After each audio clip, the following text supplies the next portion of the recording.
Well, more speculation has been raised on the reasons for NATO's intervention in Libya. And as RT's Laura Emmett reports, the organisation may have been trying to prevent Gaddafi from burying the American buck.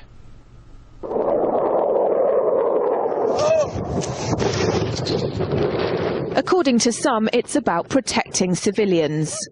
We must not tolerate this regime using military force against its own people. Others say it's about oil. The only reason they're interested with Libya is about the oil. You'd think we'd be in Iraq if the major export there was broccoli. But some are convinced intervention in Libya is all about currency, specifically Gaddafi's plan to introduce the gold dinar, a single African currency made from gold, a true sharing of the wealth. It's one of these things that you have to plan almost in secret, because as soon as you say you're going to change over from the dollar to something else, you're going to be targeted. There were two conferences on this, one in '96 and another one in the year 2000, organised by Gaddafi. And everybody was interested. I think most countries in Africa were keen. Gaddafi didn't give up. In the months leading up to the military intervention, he called on African and Muslim nations to join together to create this new currency that would rival the dollar and euro. They would sell oil and other resources around the world only for gold dinars. It's an idea that would shift the economic balance of the world. Countries' wealth would depend on how much gold they have, not how many dollars they trade. And Libya has 144 tons of gold.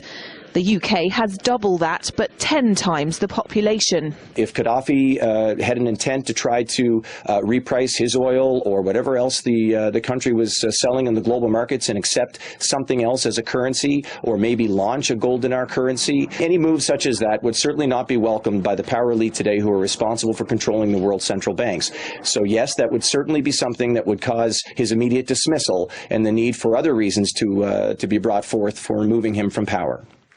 It's happened before. In 2000, Saddam Hussein announced Iraqi oil would be traded in euros, not dollars. Sanctions and an invasion followed. Some say because the Americans were desperate to prevent OPEC from transferring oil trading in all its member countries to the euro. The UK's gold is kept here in a secure vault somewhere in the depths of the Bank of England. As in most developed countries, there's not enough to go around. But that's not the case in places like Libya and many of the Gulf states. A gold dinar would have given oil-rich African and Middle Eastern countries the power to turn around to their energy-hungry customers and say, sorry, the price has gone up and we want gold. Some say the US and its NATO allies literally couldn't afford to let that happen. Laura Emmett, RT, London.